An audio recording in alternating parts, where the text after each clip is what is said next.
Pois é, gente. Estamos ao vivo aqui.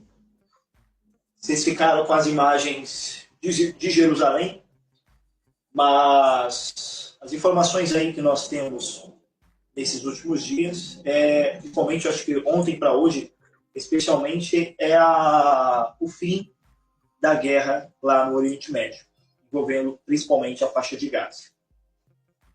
Isso é bem interessante, tá? Da gente abordar, da gente tratar, porque esse conflito dura desde 2023, em outubro, faz 2 anos esse ano, e todo esse conflito teve seu início e teve a sua finalização praticamente entre ontem para hoje, ou entre antes de ontem. Mas aqui as notícias deixam bem claras aqui para nós, né? Vou colocar aqui a tela ampla para vocês, para a gente entender de forma óbvia, para a gente terminar a nossa transmissão, tá? Como está descrito aqui. O vídeo mostra milhares de palestinos voltando para Gaza após cessar fogo. Tá? Cessar fogo em Gaza, como Trump alcançou o que Biden não alcançou no conflito entre Israel e Hamas. Hamas e Israel chegam a acordo por cessar fogo e libertação dos reféns. Gaza amanhece em cessar fogo com expectativa de recuo de tropas de Israel. Hamas declara fim da guerra em meio à votação de cessar-fogo em Israel. Como um ataque no Catar fez Trump promover o acordo entre Israel e Hamas? Como Trump conseguiu fechar o acordo sobre Gaza com Israel e Hamas? Bom, enfim, são essas notícias e uma pequena nota que eu quero trazer aqui para vocês, de forma óbvia.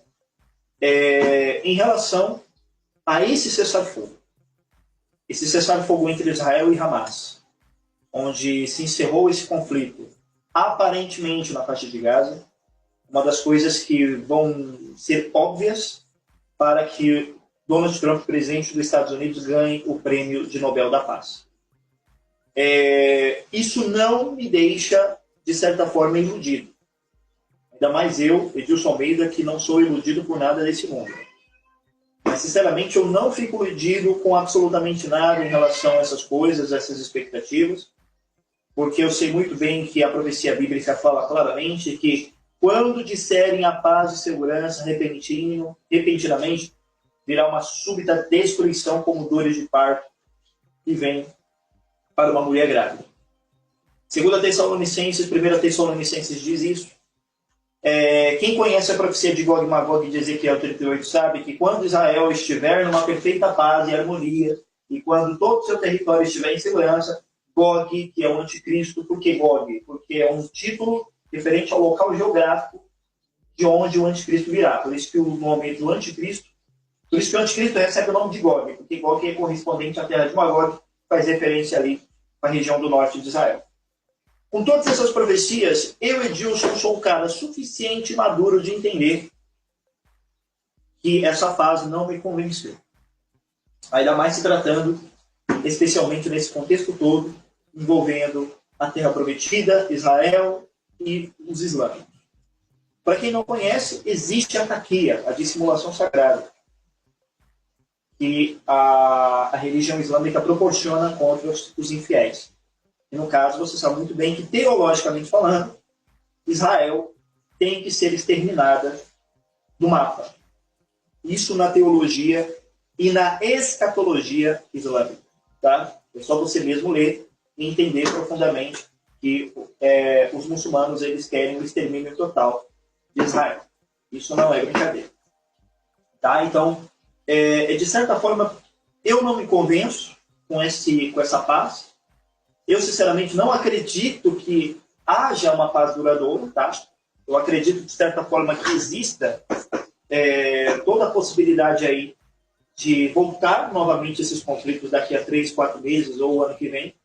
Esse conflito dura desde outubro de 2023, e aqui, inclusive, eu fiz a live quando deu início a esses conflitos. Quem não se lembra, acho que, se você puxar aqui nos arquivos do canal Salvando uma Grande Geração, eu fiz a live plantão quando houve o início de todo esse conflito envolvendo Hamas, Israel e a faixa de Gaza em outubro de 2023. Eu entrei ao vivo aqui no sábado para falar sobre esse evento. Teve live sábado e domingo. Então, todos esses contextos envolvem religião, envolve a questão histórica de Israel para defender seus territórios, que foi dado como promessa de Deus para Abraão. Porém, você sabe muito bem que Israel também não é flor que se cheire. Não apenas condena o Hamas pelas atrocidades, pelos crimes humanitários que eles fazem contra os civis inocentes, os palestinos inocentes, né? Porque, infelizmente, muitos palestinos inocentes acabam morrendo. Existem, para vocês terem uma ideia, cristãos, servos de Jesus Cristo no meio da comunidade palestina. Nem todos os palestinos são islâmicos. Tá? Então, muitos civis inocentes palestinos são vítimas tanto das atrocidades do Hamas como das atrocidades de Israel. Tá? Você que é evangélico, protestante, que fica defendendo Israel, Israel, não sei o que lá, entenda que os cristãos são perseguidos em Israel. Se você tentar evangelizar, falar de Jesus Cristo lá em Jerusalém, você é xingado, você é expulso. Então não defenda Israel. Eu não sei porque as igrejas evangélicas no Brasil têm bandeira de Israel. Isso é uma coisa inconcebível. E o lado do Hamas é morticídio, coisas horríveis contra os próprios civis inocentes, contra mulheres grávidas e por aí vai. Então, assim, eu não acredito que essa paz venha durar eternamente. Não adianta, que bom, graças a Deus, beleza. Eu fico feliz. Mas eu não sou um cara burro de achar que tudo isso é a solução escatológica.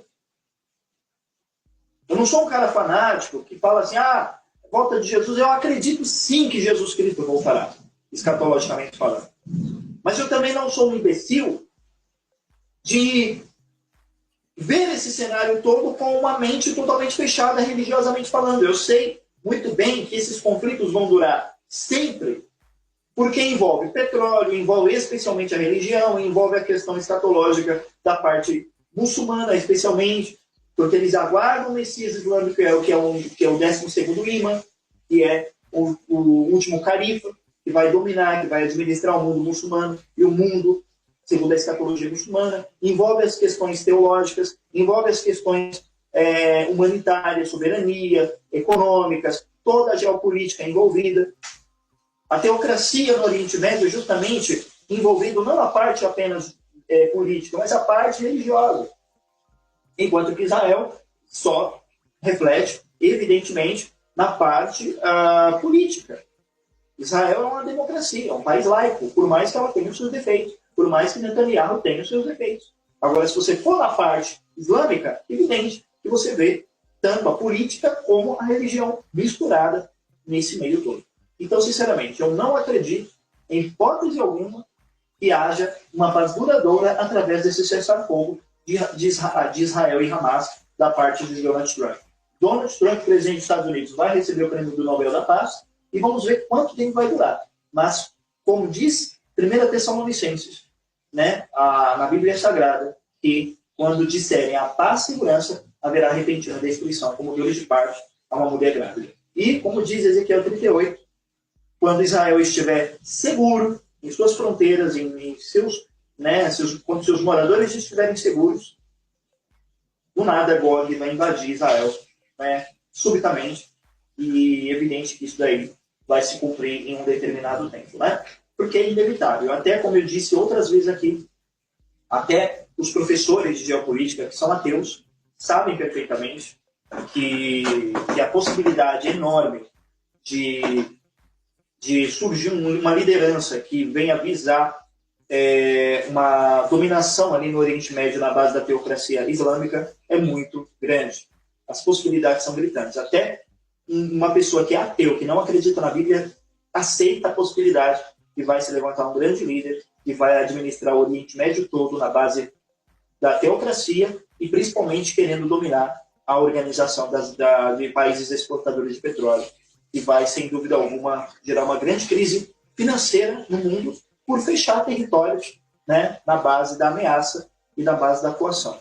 Territórios ou pontos comerciais, rotas comerciais. Muitas rotas comerciais vão ser fechadas por esse grande líder, né? E aí grande crise financeira vai ir no mundo, porque a exportação de petróleo vai ser escassa e muitos países vão ter grandes dificuldades financeiras.